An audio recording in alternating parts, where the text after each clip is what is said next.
കഴിഞ്ഞ ദിവസം സംസ്ഥാനത്ത് ഒരു കൂട്ടം ലോക സഞ്ചാരികൾ എത്തിച്ചേർന്നു. 100-ലേറെ രാജ്യങ്ങൾ സന്ദർശിച്ച സൗദി അറേബ്യയിൽ നിന്ന് വന്ന സംഘമായിരുന്നു ഇത്. കേരളത്തിൻ്റെ പച്ചപ്പും പുഴയും കളരിയും ഒക്കെ നൽകിയ അനുഭവത്തെ ഇവർ വളരെ ആവേശത്തോടെയാണ് ഓർത്തെടുക്കുന്നത്.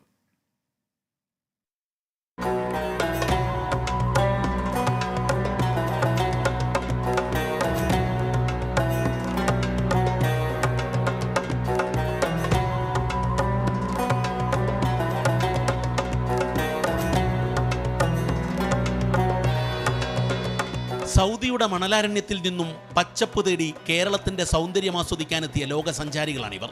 സൗദി ടൂറിസത്തിന്റെ ഔദ്യോഗിക ലോകസഞ്ചാരികൾ. Kingdom of Saudi Arabia and the India government. This is a long and old tight relation.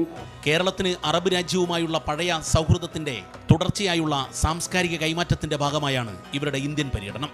വ്യത്യസ്തതകൾ ഏറെയുണ്ട് ഈ ലോകസഞ്ചാരികൾക്ക്. ഭക്ഷണം സ്വന്തമായി ഉണ്ടാക്കി ഒരുമിച്ചിരുന്നേ കഴിക്കൂ. കേരള പര്യടനത്തിലെ ഒരു ദിനം തുടങ്ങുന്നത് യോഗയിലാണ്. നമ്മുടെ കളരി കാണാൻ ഈ സൗദിക്കാർക്ക് ഏറെ പ്രിയമാണ്. Really, it's amazing and I recommend Kerala for everyone.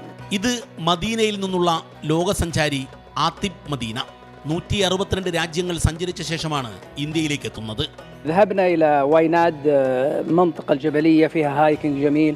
ലോകരാജ്യങ്ങൾ ഏറെ കണ്ടവരാണ് ഇവർ എല്ലാവരും. 81 country, India is 81. Along 30 years I travel all the world. കേരളത്തെക്കുറിച്ച് പറയാൻ ഇവർക്കേറെയുണ്ട്. വയനാടിന്റെ പച്ചപ്പാണ് ഇവർക്കേറെ ഇഷ്ടം. പിന്നെ മർക്കസ് നോളജ് സിറ്റിയിലെ ഗ്രാൻഡ് മസ്ജിദും ടൈഗ്രിസ് വാലിയുമെല്ലാം കണ്ടാസ്വദിച്ചാണ് മടക്കം.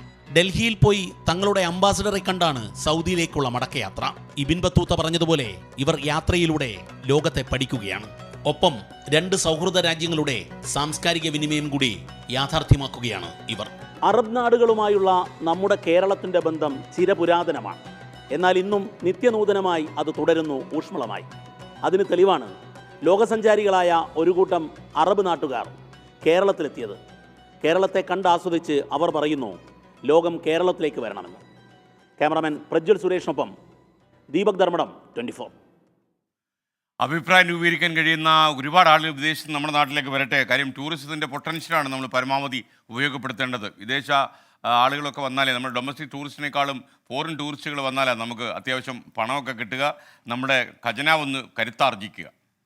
അപ്പോൾ നമുക്കതിൻ്റെ ഒരു ടൂറിസം ടെമ്പർമെൻറ്റും വേണം. ഇവരൊക്കെ വന്നു കഴിഞ്ഞാൽ അവരെ വലിയ അതിഥികളായിട്ട് നമ്മൾ സ്വീകരിച്ച് കൊണ്ട് നടക്കണം. അപ്പോൾ അവർക്ക് ഈ നാട്ടിൽ വന്നാൽ നമ്മുടെ ആതിഥ്യ മര്യാദയൊക്കെ വലിയൊരു മനഃപ്പാഠമായി അവരുടെ ഉള്ളിലുണ്ടാകണം. എന്നാലേ കുറച്ചു കാലം കഴിഞ്ഞാലും അവർ നമ്മുടെ നാടിനെക്കുറിച്ച് നല്ല അഭിപ്രായം പറയൂ.